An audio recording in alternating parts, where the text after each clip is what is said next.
Hola i benvinguts a un altre vídeo de Llibres de l'Illa de Gont.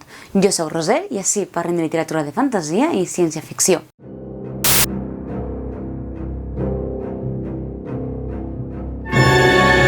Com ja heu vist al títol del vídeo, avui venim a parlar del retrat de Dorian Gray, escrit per Oscar Wilde. Com que d'Oscar Wilde no n'havíem parlat mai encara, comencem introduint a l'autor. Oscar Wilde, el nom real del qual és Oscar Fingal O'Flaherty Wills Wilde, és un poeta, novel·lista i dramaturg irlandès. Va néixer a Dublín l'any 1854 i va morir als 46 anys a París l'any 1900. Oscar Wilde és un dels dramaturgs més populars de Londres dels anys 1890 i és sobretot conegut per les seues obres de teatre, per la seva única novel·la El retrat de Dorian Gray i, per desgràcia, per la condemna per incidència greu per actes homosexuals consentits, per la qual va estar en presó entre 1895 i 1897. De fet, el seu judici va ser un dels primers judicis de famosos de la història. L'obra que ens ocupa, que és El retrat de Dorian Gray, va ser publicada originalment l'any 1890 a la Lippincott's Monthly Magazine. Per les bones crítiques que va rebre, l'any 1891, un any més tard,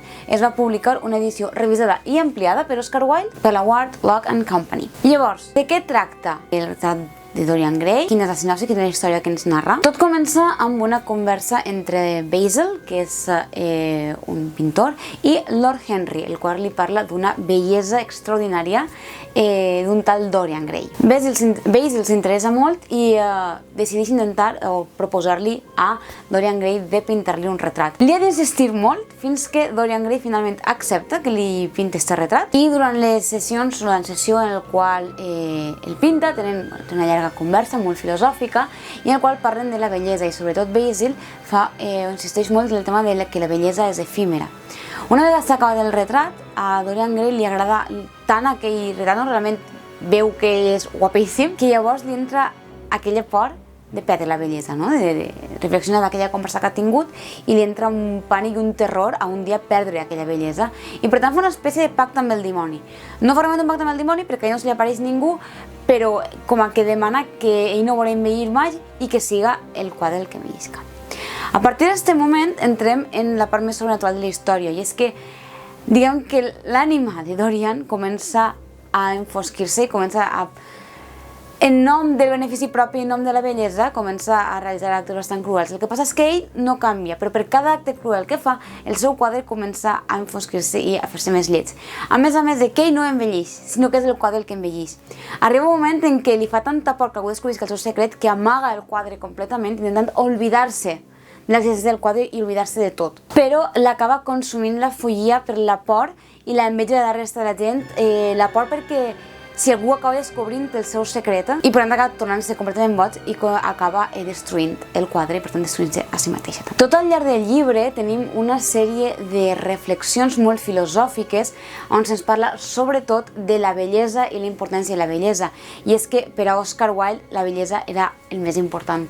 Ell sempre ha sigut una persona molt superficial i que li havia preocupat molt, igual que a Dorian Gray, el perdre aquella bellesa de la joventut. Hi ha molt de cinisme tot al llarg de l'obra i el que veiem tot al llarg com dins d'esta història és com s'idolatra la bellesa i la joventut i com es busca únicament el benefici propi. És el comenten que Dorian Gray en busca d'esta bellesa i aquesta joventut eterna comença a perpetrar actes que són realment lletjos i horribles. El que passa és que diuen que ell no li canvia res perquè la seva ànima està al quadre i és el quadre que comença a envellir i a fer-se una cosa realment horrible. I sobretot, per tant, el que veiem moltíssim és una reflexió, un diàleg de la relació entre bellesa i moral. I de fet, ja vos he dit, el que per a Oscar Wilde la bellesa era una cosa importantíssima i és que este llibre és un llibre bonic. Què vull dir amb això? No vull dir un bonic en quant a la història, sinó en quant a la prosa. Es nota que és una prosa molt i cuidada que busca la bellesa d'una forma metalingüística, no?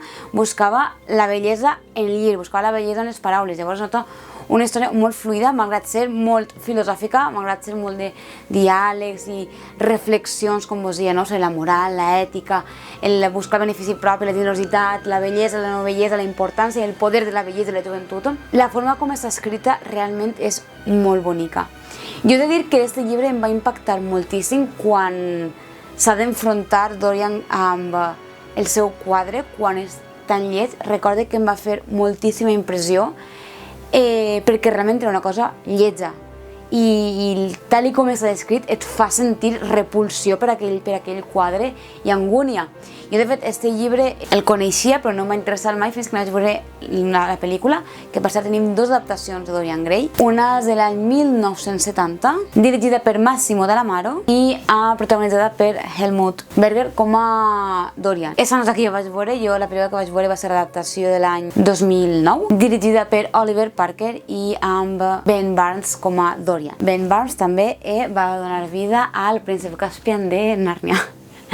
I llavors recorde que, d'una banda, la pel·lícula la recordo bastant diferent al llibre, tampoc la recordo massa, però sí que em va colpir també bastant, també em va provocar bastant de malestar aquell quadre. Llavors em va cridar molt l'atenció i per això vaig acabar llegint-me el llibre molt poc després. I de nou, em va impactar i em va impressionar, sobretot aquesta dicotomia, no?, entre les parts tan boniques sobre la bellesa i arribar al final amb aquella follia i amb aquella bogeria i amb aquell quadre tan horrible. Et fa replantejar-te molt, o almenys a mi em va fer pensar molt, no?, sobre esta gent tan obsessionada amb la bellesa, amb la joventut, amb que si no tens això no eres res. I de fet això va afectar, com us dic, molt a Oscar Wilde, que si fes càlculs va morir només 3 anys després d'haver eixit de la presó, perquè la presó va deixar molt tocada. I es deia que ell preferia gastar-se diners comprant-se un traje més bonic que comprant-se menjar que li feia falta. O sigui, passava fàcilment perquè externament se'l veig bé i guapo i atractiu, no?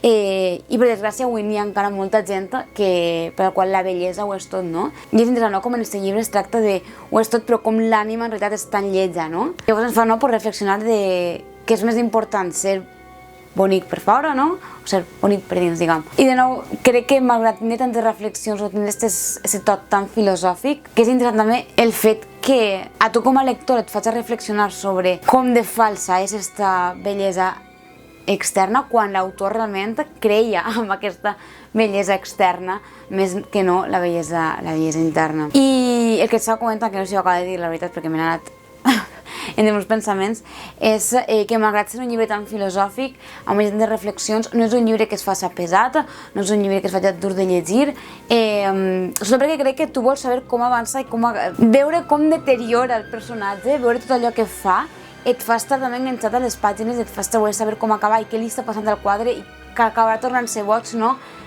Sí, s'acaba tornant boig. I sobretot veiem com una escalada de tensió cap al final, este final en què decideix destruir el quadre i destruir-ho tot, que també està davallada en la bogeria, i crec que també a través de la prosa es nota molt, no?, com dic, aquesta escalada de tensió. Crec que este llibre, malgrat, no diré jo que s'emmarca dins, no s'engloba dins, no?, de lo que seria la narrativa gòtica, però crec que quedava bé per este mes d'octubre, ja que tenim pocs vídeos, només volia fer algun. I res, vosaltres heu llegit el retrat de Dorian Gray, és un gran clàssic, és un clàssic que de nou crec que poc t'ha sentit. Jo crec que hi ha clàssics que avui en dia molta gent no s'ha llegit. Frankenstein, per favor, si no s'ha llegit Dràcula, almenys llegiu-se Frankenstein, perquè Frankenstein és meravellós. Frankenstein és una cosa que s'haurà de llegir, jo ho sé molt, és que no. Però de nou, Dorian Gray té la sensació que no molta gent se l'ha llegit, tot i que sí que coneixen, diguem, la història, pot ser, o un poc la història, i crec que sorprèn molt, crec que és un llibre que sorprèn molt i que pot agradar molt. A més no és gaire llarg, o sigui que tampoc és molt complicat llegir en aquest sentit, no són llibres de 400-500 pàgines, però res, digueu-me si vosaltres l'heu llegit, si a vosaltres us va colpir aquella descripció final del quadre, si us va sorprendre la història o no, i ja sabeu que si vos ha agradat este vídeo, doneu-li m'agrada, subscriviu-vos al canal, vos deixeu les xarxes socials per si em voleu seguir, i ens veiem a la pròxima. Au! I ens veiem a la pròxima.